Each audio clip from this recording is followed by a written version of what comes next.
നമസ്കാരം. ചലച്ചിത്ര നടൻ സലിം കുമാറിൻ്റെ ശവസംസ്കാര ചടങ്ങ് നമ്മളെല്ലാം കണ്ടതാണ്. ഈ ക്യാമറക്കാരുടെ തള്ളിക്കയറ്റം, അതും ഒട്ടും ഔചിത്യമില്ലാത്ത ആ തള്ളിക്കയറ്റത്തിൽ പ്രതിഷേധിച്ച് ക്ഷുഭിതനായ സലിം കുമാറിൻ്റെ മകൻ ചന്തു, അതോടൊപ്പം തന്നെ നമ്മുടെ മുഖ്യമന്ത്രി വി.ഡി. സതീശനും ഒക്കെ ഈ തള്ളിക്കയറ്റക്കാരോട് മാറി നിൽക്കാൻ പറയേണ്ട ഒരു അവസ്ഥ വന്നു. ഇത് ഒട്ടേറെ ആക്ഷേപങ്ങളും ഈ തള്ളിക്കയറ്റക്കാരെ കുറ്റം പറഞ്ഞുമൊക്കെയുള്ള ഒരുപാട് വീഡിയോകളും പ്രസ്താവനകളും ഒക്കെ നമ്മൾ കാണുകയുണ്ടായി.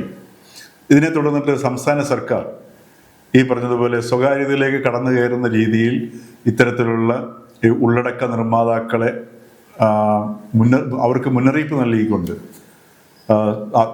കേരള പോലീസ് അതിൻ്റെ സൈബർ വിങ് പ്രത്യേക പോസ്റ്റ് ഇടുകയും ഒക്കെ ചെയ്തിട്ടുണ്ട്. ഇതെല്ലാം ആവശ്യമായ കാര്യമാണ്.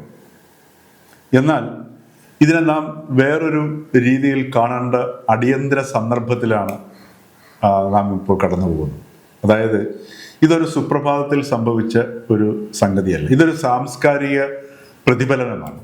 ഇന്നത്തെ കേരള സമൂഹം എങ്ങനെ അല്ലെങ്കിൽ എവിടെ എത്തി നിൽക്കുന്നു, അവരുടെ ഓരോ വിഷയങ്ങളോടുള്ള സമീപനം എങ്ങനെ, ഒരു മരണം നടന്നു കഴിഞ്ഞാൽ ആ മരണ വീട്ടിൽ എങ്ങനെ പെരുമാറുക, അല്ലെങ്കിൽ ഒരു ശവസംസ്കാരം നടക്കുമ്പോൾ ആ സ്ഥലത്ത് ഏത് രീതിയിൽ വേണം പെരുമാറേണ്ടത് തുടങ്ങിയിട്ടുള്ള വ്യക്തികളെ സ്വാധീനിക്കുന്ന ചില സാംസ്കാരിക സൂക്ഷ്മവശങ്ങൾ ഇത് സമൂഹത്തെ മൊത്തത്തെ ബാധിച്ചിരിക്കുകയും ആ ഔചിത്യങ്ങൾ പൂർണ്ണമായിട്ട് നഷ്ടമാവുകയും ചെയ്തൊരു മുഹൂർത്തത്തിൻ്റെ ലക്ഷണമായിരുന്നു, അല്ലെങ്കിൽ അതിൻ്റെ പ്രകടനമായിരുന്നു സലിം കുമാറിൻ്റെ ശവസംസ്കാര ചടങ്ങിൽ കണ്ടത്.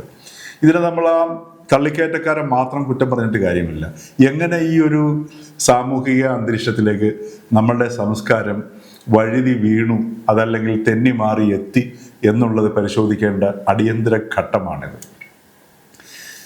മുഖ്യമന്ത്രി വി.ഡി. സതീശൻ പറയുന്നു, അല്ലെങ്കിൽ UDF മുന്നോട്ട് വെച്ച ഒരു മുദ്രാവാക്യമാണ് പുതുയുഗ നിർമ്മാണം. ഈ പുതുയുഗ നിർമ്മാണത്തെ സാധ്യമാക്കണമെങ്കിൽ ഇപ്പോൾ ഗവൺമെൻറ്റിൻ്റെ പദ്ധതികളിലൂടെയൊക്കെ ഒട്ടേറെ കാര്യങ്ങൾ ചെയ്യാൻ കഴിയും. പക്ഷേ അവയെല്ലാം വിജയിക്കണമെങ്കിൽ അതിൻ്റെ സാംസ്കാരികമായ അതിൻ്റെ പശ്ചാത്തലത്തിൽ അദൃശ്യവും എന്നാൽ ശക്തവുമായിട്ട് നിൽക്കുന്ന സാംസ്കാരിക വശം അതും കൂടെ പുതുയുഗത്തിലേക്ക് കയറിയില്ല എന്നുണ്ടെങ്കിൽ ഇവിടെ സംഭവിക്കുക ആ വലിയ രീതിയിലുള്ളൊരു സംഘട്ടനമായിരിക്കും. ഏകദേശം നാം ശവസംസ്കാര ചടങ്ങിൽ കണ്ട അതേ ഒരു രീതിയായിരിക്കും കാണുക. ഉദാഹരണത്തിന് ആ ശവസംസ്കാര ചടങ്ങിൽ കണ്ട ക്യാമറകളിൽ കൂടുതൽ ഈ മൊബൈൽ ക്യാമറകളായിരുന്നു. അതോടൊപ്പം തന്നെ അവിടെ ഉണ്ടായിരുന്ന മറ്റുള്ള ചാനലുകളുടെ ക്യാമറയാണെങ്കിലും അത്യാധുനികമായിട്ടുള്ള ക്യാമറകളാണ്. അവിടെ നാം കാണുന്നത് സാങ്കേതിക വിദ്യയുടെ ഏറ്റവും ആധുനികമായിട്ടുള്ള ഒരു പ്രകടനം കൂടിയാണ് ഈ മൊബൈൽ ക്യാമറകളിലൂടെയും അതോടൊപ്പം തന്നെ ക്യാമറകളിലൂടെയും ഒക്കെ കാണുന്നതും തത്സമയം തന്നെ നമ്മൾ കാണുന്നതുമെല്ലാം ഈ സാങ്കേതിക വിദ്യ ഏറ്റവും നൂതനമായി ലഭ്യമായതിൻ്റെ ഒരു സൂചനയാണ്. എന്നാൽ സാംസ്കാരികമായി ഏറ്റവും അധപ്പതിച്ച ഒരവസ്ഥയുടെ പ്രകടനമാണ് അവിടെ കണ്ട ആ തള്ളിക്കയറ്റം.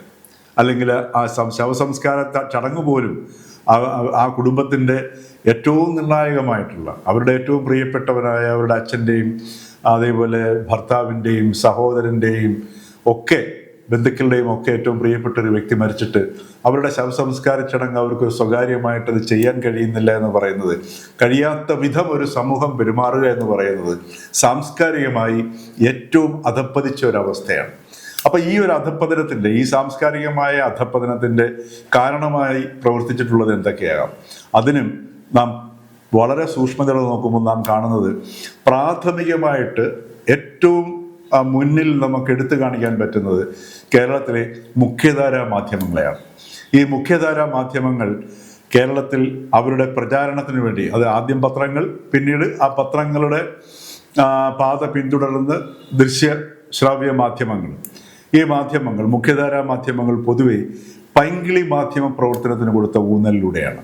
അതായത് സുഖിപ്പിക്കുക, ജനങ്ങളെ സുഖിപ്പിക്കുക, ആ സുഖത്തിലൂടെ തങ്ങളുടെ വായനക്കാരെ തങ്ങളിലേക്ക് ആകർഷിക്കുക, അങ്ങനെ പ്രചാരം വർദ്ധിപ്പിക്കുക. പത്രമാണെങ്കിൽ അതിൻ്റെ എണ്ണം വർദ്ധിപ്പിക്കുക, ചാനലുകളാണെങ്കിൽ തങ്ങളുടെ ചാനലുകളിലേക്ക് കൂടുതൽ നോക്കിയിരിക്കുക.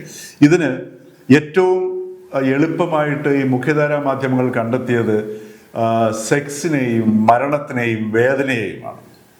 ഇവിടെ ആരെങ്കിലും ഒരു വ്യക്തി മരിച്ചു കഴിഞ്ഞാൽ ആ വ്യക്തിയുടെ സ്വാഭാവികമായിട്ട് വ്യക്തി മരിച്ചു കഴിയുമ്പോഴത്തേക്ക് ഒട്ടേറെ കഥകൾ. തീർച്ചയായിട്ടും ഒരു വ്യക്തി മരിക്കുമ്പോൾ ആ വ്യക്തി പ്രമുഖനായ ഒരു വ്യക്തി അല്ലെങ്കിൽ പ്രമുഖയായ ഒരു വ്യക്തിയാണ് എന്നുണ്ടെങ്കിൽ സ്വാഭാവികമായിട്ടും അവരുടെ സംഭാവനകളെ അടിസ്ഥാനപ്പെടുത്തിയിട്ടായിരിക്കും അവർക്ക് ആ പ്രാമുഖ്യം കിട്ടുന്നത്.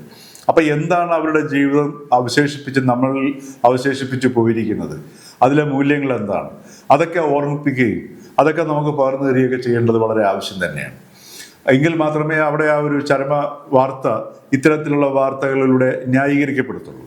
എന്നാൽ ഇത് മാറിയിട്ട് ഈ മരണത്തിൻ്റെ ദുഃഖം, ഈ പണ്ടൊക്കെ കണ്ണോക്ക് പരിപാടി എന്നൊരു സംഗതി ഉണ്ടായിരുന്നു. അതായത് ഒരു വ്യക്തി മരിച്ചു കഴിഞ്ഞാൽ ഒരു വിഭാഗം ആൾക്കാർ വന്നിട്ട് ഇദ്ദേഹത്തിൻ്റെ അപദാനങ്ങൾ ഉയർത്തി പറഞ്ഞ് കരഞ്ഞു കഴിഞ്ഞിട്ട് കൂലി വാങ്ങിച്ചുകൊണ്ട് പോവുക എന്ന് പറഞ്ഞതുപോലെ ഒരു വ്യക്തി മരിച്ചു കഴിഞ്ഞാൽ ഈ പറഞ്ഞ പോലെ അവസാനം പറഞ്ഞ വാക്കെടുക്കുന്നു. അദ്ദേഹം മറ്റിടത്ത് പോയി രാവിലെ കഴിച്ച ഭക്ഷണത്തിൻ്റെ ഒരു ഏത്തക്ക പകുതി കഴിച്ചിരിക്കുന്നു, അല്ലെങ്കിൽ ഒരു ഏത്തപ്പഴം പകുതി കഴിച്ചതിൻ്റെ ബാക്കി ഇതേ ഇവിടെ ഇരിക്കുന്നു, പാത്രങ്ങളിലിരിക്കുന്നു.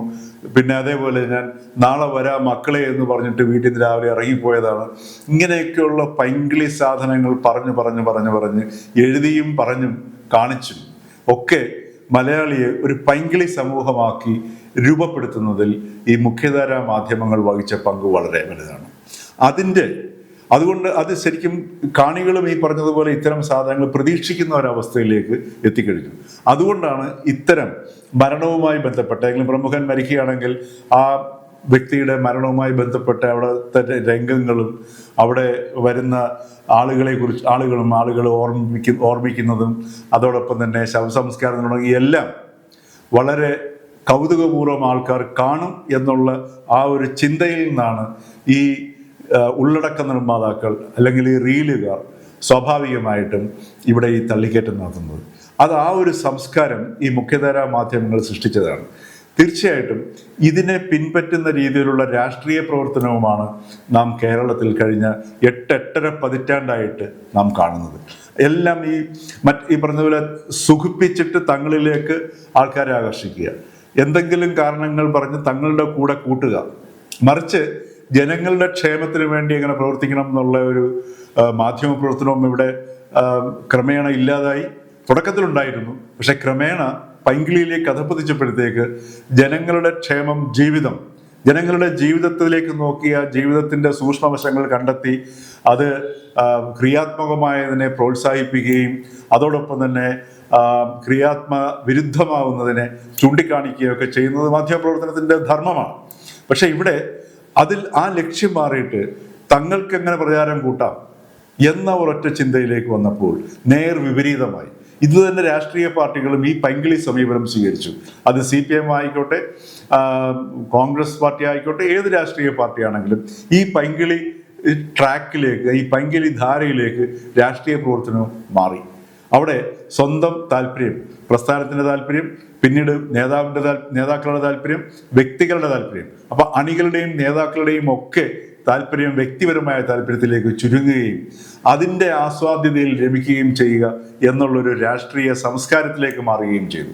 ഈ ഒരു പൊതു സംസ്കാരമാണ് ഇന്ന് കേരളത്തിൽ നിലനിൽക്കുന്നത്. അതുകൊണ്ടാണ് ഒരു മരണച്ചടങ്ങ് അല്ലെങ്കിൽ ഒരു സംസ്കാര ചടങ്ങ് നടക്കുമ്പോൾ പോലും അവിടെ ഒട്ടും ഔചിത്യം നോക്കാതെ ഒരു കണ്ടന്റ് കിട്ടി എനിക്ക് കൂടുതൽ ലൈക്സ് ഉണ്ടാക്കണം, അതല്ലെങ്കിൽ കൂടുതൽ ആൾക്കാരിലേക്ക് എത്തിക്കണമെന്ന ആ സ്വാർത്ഥ ചിന്തയാൽ എല്ലാം മറന്നിട്ട് ഇവരെ ഇവിടെ ഇടിച്ചു കയറാൻ പ്രേരിപ്പിച്ചത്. അത് കേരളത്തിൽ നിലവിൽ നിലനിൽക്കുന്ന ഒരു മുഖ്യധാര സംസ്കാരത്തിൻ്റെ പ്രതിഫലനമാണ്. ഈ സംസ്കാരമാണ്, ഈ പഴയ യുഗത്തെയാണ് മാറ്റി മുഖ്യമന്ത്രി സതീശൻ്റെ മുമ്പിലുള്ള ഏറ്റവും വലിയ വെല്ലുവിളി ഈ പുതിയ സംസ്കാരത്തിലേക്ക് എങ്ങനെ കൊണ്ടുപോകാം. ആ സംസ്കാരത്തിലേക്ക് കൊണ്ടുപോകുന്നതിന് എങ്ങനെ ഒരു മുഖ്യമന്ത്രി എന്ന നിലയിൽ VD സതീശന് നേതൃത്വം നൽകാൻ കഴിയും. അത് മാധ്യമങ്ങളുമായിട്ട് സംവദിക്കണം, അദ്ദേഹത്തിൻ്റെ പ്രവൃത്തികളിൽ ഓരോന്നിനും നിഴലിക്കണം, ഓരോ തീരുമാനങ്ങളിലും അത് നിഴലിക്കണം, രാഷ്ട്രീയ സംവാദത്തിൽ ആ ഒരു സമീപനം പുലർത്തണം. അങ്ങനെ ഗുണപരമായ ഒരു സാംസ്കാരിക ഒരു നിലപാടും പ്രവൃത്തിയും രണ്ടും കൂടെ ചേർന്ന് പ്രയോഗത്തിൽ വരുമ്പോഴേ ഈ സംസ്കാരത്തിന് ഗുണപരമായൊരു മാറ്റം ഉണ്ടാക്കാൻ സാധിക്കുകയുള്ളൂ. സലിം കുമാറിൻ്റെ ശവസംസ്കാര ചടങ്ങിൽ കണ്ട ആ സംസ്കാരം മാറാതെ ഒരു പുതിയുഗ സൃഷ്ടിയും കേരളത്തിൽ ക്രിയാത്മകമായി സാധ്യമാവുകയില്ല. അതല്ല എങ്കിൽ, കാരണം അവിടെ ഈ സംഘടനം വരും. പുത്തൻ കാലത്തിൻ്റെ സാങ്കേതിക വിദ്യയും സൗകര്യങ്ങളും അതോടൊപ്പം തന്നെ പ്രാകൃതമായ സംസ്കാരവും തമ്മിലുള്ള ഏറ്റുമുട്ടലുകളുണ്ടാവും. ഇത് വ്യക്തിബന്ധങ്ങളെയും കുടുംബ ബന്ധങ്ങളെയും ശിഥിലമാക്കും എന്നുള്ളതിൽ സംശയമില്ല. ആ ശൈഥില്യത്തിൽ നിന്നാണ് ഈ അക്രമവാസനകളും കുറ്റവാസനകളും അതോടൊപ്പം തന്നെ മയക്കുമരുന്നിലേക്കും മദ്യത്തിലേക്കുമൊക്കെ കൊച്ചു കുട്ടികൾ ഉൾപ്പെടെയുള്ളവർ വഴുതി വീഴുന്നത്. മുതിർന്നവർ അതിൽ നിന്ന് രക്ഷപ്പെടാനും ഈ പറഞ്ഞ മാർഗങ്ങൾ സ്വീകരിക്കുന്നു. ഇതെല്ലാം നാം ഇപ്പോൾ കേരളത്തിൽ കണ്ടുകൊണ്ടിരിക്കുന്ന കാഴ്ചയാണ്. അപ്പോൾ ആ ഒരു സംസ്കാരത്തിന് എങ്ങനെ മാറ്റം വരുത്താം എന്നുള്ള ഈ ഒരു ചിന്തയിലേക്ക് കേരളത്തിൻ്റെ പൊതുസമൂഹത്തെ കൊണ്ടുപോവുക എന്ന ദൗത്യം കൂടിയുണ്ട് ശരിക്കും പറഞ്ഞാൽ മുഖ്യമന്ത്രി വി ഡി സതീശന്. എങ്കിൽ മാത്രമേ ഈ പുതുയുഗ സൃഷ്ടി സാധ്യമാവുകയുള്ളൂ.